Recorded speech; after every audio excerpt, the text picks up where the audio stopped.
Tonight we are talking about efforts in the state to bring reform to our criminal justice system. Josh Smith is our guest tonight, and we are talking particularly about truth in sentencing, which when you say it sounds like a good thing. Maybe it is, maybe it isn't. Maybe it needs a little reform itself. But in the way it's being pursued on Capitol Hill, it would mean doing away with parole. It would mean doing away with good time behavior and also other incentives in prison to reduce someone's sentence. Josh, you were telling me you were having a conversation with somebody recently, and the way you kind of played out the scenario, it changed this person's mind. It was an awakening of sorts. It did. This was a very tough on crime person, leader in this state, and you could tell they had thought about it after we had had the conversation. And what I'd said to him, because he was just like, "Hey, we got to be tough. We've got to." And I said, "Yeah, but you got to think about how that looks." And what I did was I said, "Hey, imagine this. Let's just say we have a violent criminal, okay, but they didn't commit murder. Let's say we're going to give them 20 years, okay, and we sentence them 20 years and we give them nothing, right? We just feel good 100%. They get nothing coming. They're going to sit their butt in prison for 20 years, okay? Well, most of us know what the prison, the real tough prisons look like because we see it on TV, right? There's movies made about it for years. That violent culture, that prey or predator, that victim or victor, right? And so they stay in that environment, okay? And they work in that environment, they live in that environment, and then they get out. In the 20 years, they don't answer to a probation officer, they don't answer to a parole officer, nothing, and they move next door to you or your child or your grandchild at that time, okay? There's one scenario. Second scenario is this violent criminal goes into prison and they have this incentive. And maybe the first few years, they don't even pay attention to it, which, by the way, most violent criminals, they don't tell you this, aren't getting out their first time on parole. They're not getting out their second time parole. But let's say every time they're going to these programs and they're going to these victim impact statement classes and anger management and faith-based programs that tells them love your neighbor like yourself. And they're getting these credits and they're trying to build on the things they do. And then let's say they get out 5 years earlier. Okay, and then somebody would say, yeah, but it was 10. Okay, let's say 10. Okay, 10 years early. They've been through all this programming. And if they make one mistake, they go back to prison, okay? There's somebody they're answering to every week or every month, and now that person moves in next door to you, your child, or your grandchild. I would just ask you, who do you want to be your neighbor now? You get to choose. And that's really the choice that we're talking about here with the truth in sentencing. And that person, that individual came up to me the other day and just said, I've thought a lot about what you said, and I didn't know that he heard it when I said it the first time. He said, we better be careful. I never thought about these people getting out of prison. Frankly, I just knew we sent them there. I just didn't think about what it's like when they get out. And he said, you've got some great points. And I said, I promise you, I'm in this fight to make Tennessee better, not worse. I'm not soft on a bad criminal. I'm not anything. And if you ever heard me speak in prison, you would know that. You would know I'm very tough on these guys. I'm not easy at all. I don't coddle them. I challenge them in really heavy, big ways to be better. But that's what they need. They need people, and they need an investment to give them the best chance. Interesting. Let's go to the phone lines. We have Vicki on the line. Vicki, thank you for joining tonight. Go ahead. I want to ask him one question. Okay, you got to look at, like, if a person do some really bad crime, it hurts some of the family members, both sides of the family. And then that person get out and then go out of town and do something else.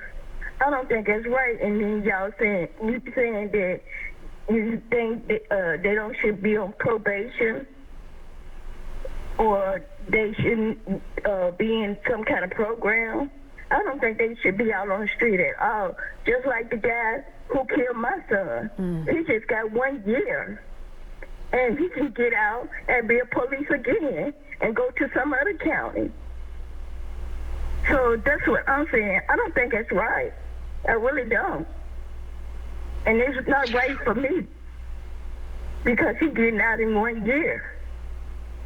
This year, matter of fact. And he's already out. He killed your son, and he's already out in a year's time? No, he's getting out in December. Wow. Andrew Delkey, he's getting out this year. And I don't think that's right at all. And he can go to another county and be a police officer. I already know about it. Well, I don't know the situation, ma'am, and I'll say I'm sorry. Yeah, I'm so sorry for your loss. I don't know the situation. I can't speak to it. Obviously, if somebody's guilty of a heinous crime like that, former police officer in Metro. Yeah. Okay, it's not common in the state, but.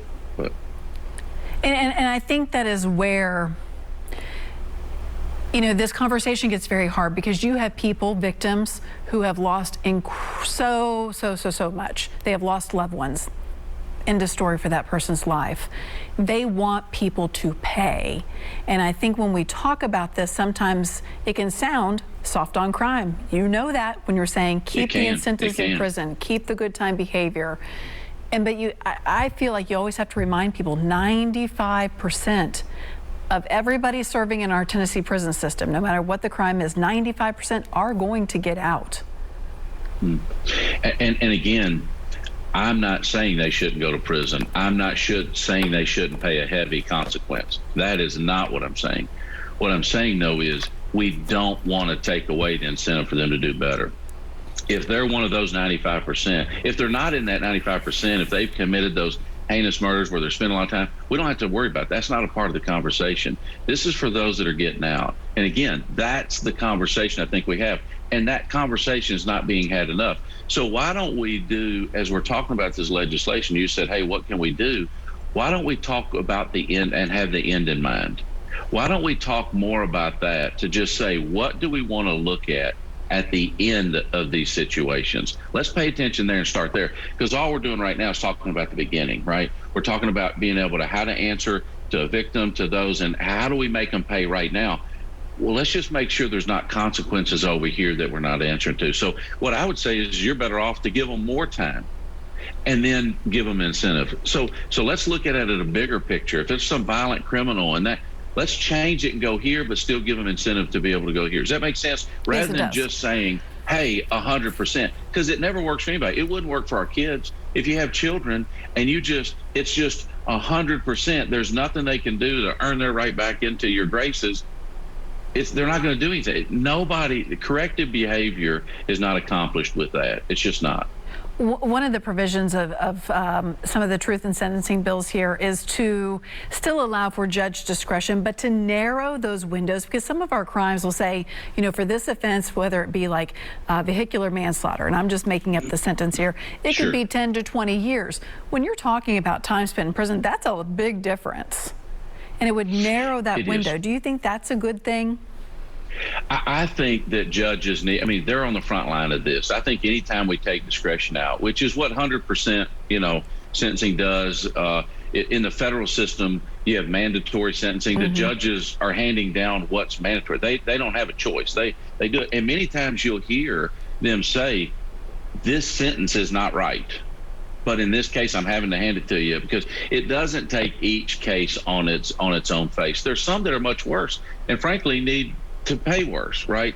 I think we need to leave that in the judge's hands, in my opinion.